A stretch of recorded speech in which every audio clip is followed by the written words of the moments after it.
오늘도 선생님과 함께 코딩 공부를 해봅시다. 지난 시간에 재미있었나요? 혹시 수업이 끝나고 이런저런 코드들로 코딩을 해봤나요? 여러분들이 이런저런 코드들을 만져보고 실행시켜보면서 이런 코드들도 있구나 하고 느껴보는 것도 여러분들에게 큰 도움이 될 것 같습니다. 자, 이번 시간에는 반복 구조에 대해서 배워보겠습니다. 우리는 가끔 컴퓨터에게 반복되는 일을 시키고는 합니다. 신호등을 예로 들어볼까요? 우리는 신호등의 빨간불과 파란불이 번갈아 가면서 켜지게 하고 싶습니다. 이때 우리가 지난 시간에 배운 순차 구조를 떠올려 봅시다. 먼저 빨간불이 켜지게 명령을 하고 그 다음에 파란불이 켜지게 명령을 합니다. 신호등이 꺼지지 않고 계속 불이 들어오게 하려면 빨간불, 파란불, 빨간불, 파란불 끝도 없이 계속해서 명령을 내려야 합니다. 엄청 힘들겠죠? 그래서 이때 우리는 반복 구조라는 것을 사용합니다. 빨간불과 파란불이 번갈아 들어오도록 코딩을 한 후에 이것을 계속 반복시키면 신호등이 꺼지지 않습니다. 이 반복 구조를 사용한 오늘 우리가 만들 작품을 미리 보겠습니다. 처음에 거북이가 이야기를 한 후에 뒤에 있는 다른 물고기들처럼 자유롭게 바닷속을 헤엄칩니다. 이 애니메이션은 계속해서 이렇게 헤엄을 칩니다. 멈추지 않아요. 재미있죠? 어떻게 하면 저런 움직임을 만들 수 있을지 선생님을 따라하면서 익혀봅시다. 자, 새로 만들기를 해서 이렇게 화면을 만들어 봅시다. 그리고 이 기본적으로 있는 엔트리봇을 이용해서 오늘 우리가 만들 움직임을 한번 배워보겠습니다. 자, 기존에 있는 코드를 삭제하고 먼저 시작하기 버튼을 클릭했을 때 코드를 갖다 놓습니다. 그 다음 움직임 카테고리에 가서 이동 방향으로 10만큼 움직이기를 넣어 보겠습니다. 지난 시간에도 우리가 해봤지만 실행시키면 이 오브젝트는 이동 방향으로 10만큼 움직이고 동작이 멈춥니다. 자, 여기서 우리가 반복을 시켜야 되는데 두 번째 카테고리인 흐름 카테고리에 계속해서 반복하기 코드가 있습니다. 이 계속해서 반복하기 코드를 조립소에 갖다 놓고 잘 보시면 계속해서 반복하기 코드는 이 가운데 공간이 있어요. 이 공간에다가 다른 코드를 집어넣을 수 있습니다. 이렇게 되면 안에 들어가 있는 코드를 계속해서 반복하는 거예요. 그러면 이동 방향으로 10만큼 움직이기 끝나고 다시 이동 방향으로 10만큼 움직이기 이걸 계속 반복하는 겁니다. 한번 실행시켜 보겠습니다. 보셨나요? 엔트리봇이 계속 오른쪽으로 움직이고 있어요. 지금 화면 밖으로 나갔지만 엔트리봇은 움직이고 있습니다. 어떻게 확인할 수 있냐면 X좌표가 지금 계속 증가하는 것을 볼 수 있어요.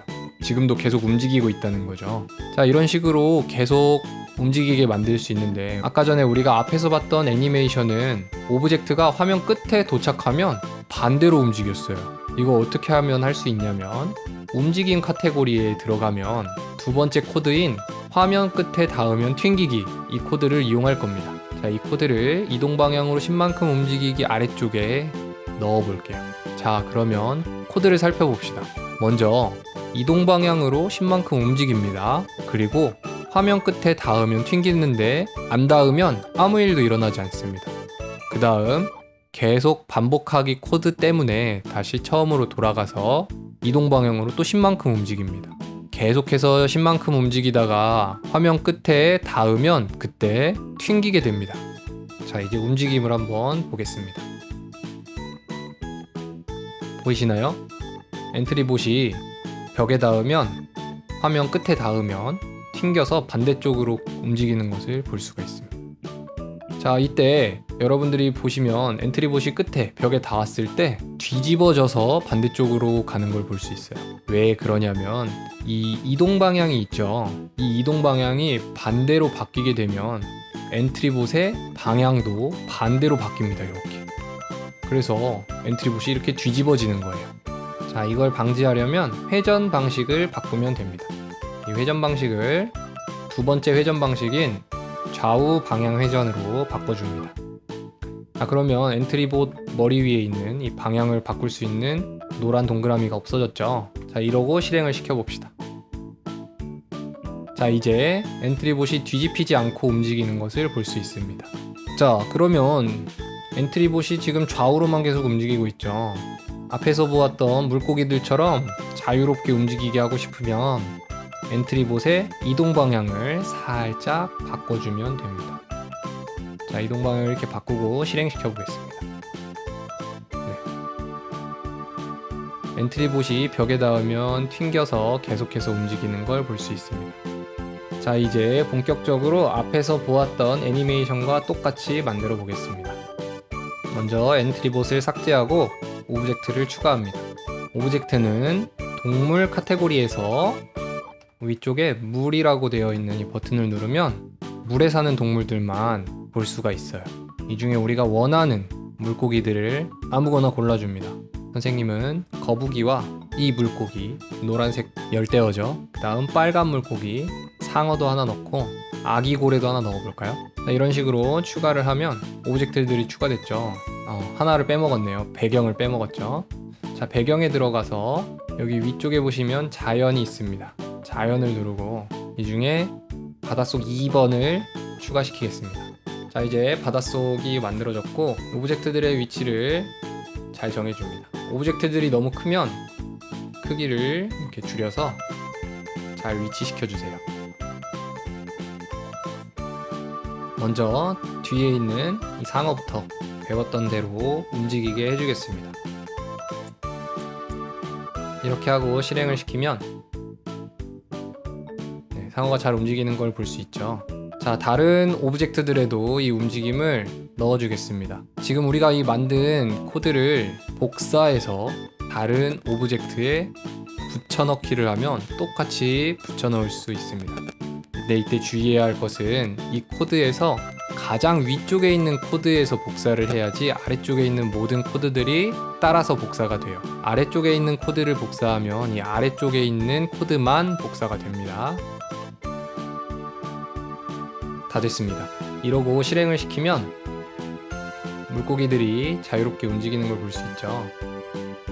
자, 지금 보면 이 고래의 움직임이 이상하죠? 고래가 뒤로 움직입니다. 아까 그 엔트리봇처럼 고래가 뒤로 움직이는데 이때는 어떻게 하면 되냐면 지난 시간에 배운 생김새에서 좌우 모양 뒤집기를 가장 위쪽에 넣어줍니다. 그러면 이제 잘 움직이는 걸 볼 수 있죠. 그런데 속도가 다 똑같고 속도가 너무 빨라요.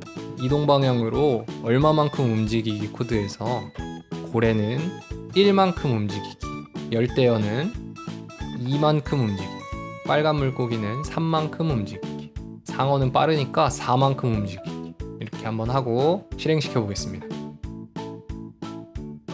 보면 이제 물고기들이 속도가 다 다양하게 움직이는 걸 볼 수 있습니다. 물고기들의 이동 방향을 조금씩 바꿔주겠습니다. 움직임을 바꾸니까 열대어와 고래가 뒤로 움직이네요. 그럴 때는 고래는 아까 전에 좌우 모양으로 뒤집기 코드를 삭제해 주시고 열대어에 좌우 모양으로 뒤집기 코드를 추가해 주면 이제 정상적으로 움직이죠. 거북이에게 코딩을 해 주어야 하는데 일단 다른 물고기에 있는 코드를 복사해서 똑같이 붙여 넣어 주겠습니다. 그런데 거북이가 말을 해야 되죠.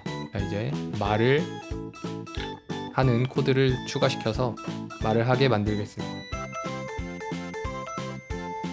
자, 거북이는 속도를 2로 해줄까요? 그리고 거북이의 회전 방식도 좌우 회전 방식으로 바꾸고 이동 방향을 살짝 바꿔보겠습니다. 자, 이러고 실행을 시키면 먼저 말을 하고 말이 끝나면 이렇게 헤엄을 칩니다. 다른 물고기들과 같이 헤엄을 치게 되겠습니다. 오늘은 반복 구조에 대해서 공부를 해보았고 똑같은 명령을 계속해서 내릴 때 반복 구조를 이용하면 쉽게 코딩을 할 수 있다는 것을 배웠습니다. 자, 그럼 오늘의 숙제 보시죠. 우주 배경에 3명의 우주비행사가 있습니다. 이 3명의 우주비행사들이 우주 속을 자유롭게 헤엄칩니다. 그런데 잘 봐야 하는 게 우주비행사들이 벽에 부딪혔을 때 움직임이 다 달라요. 한 우주비행사는 모양이 바뀌지 않고 한 우주비행사는 좌우로만 바뀝니다. 그리고 나머지 한 우주비행사는 뒤집어집니다. 힌트는 회전 방식을 바꿔서 한번 여러분들이 코딩을 해보세요. 그러면 이런 애니메이션을 만들 수 있을 겁니다. 자, 이 숙제를 해결한 다음에 선생님이 풀이 영상을 올려줄 테니까 그 풀이 영상을 보고 맞았는지 확인하시고, 혹시 너무 어렵다 하는 친구들은 풀이 영상을 보고 코딩을 한번 해보시기 바랍니다. 자, 오늘 수업은 여기까지입니다.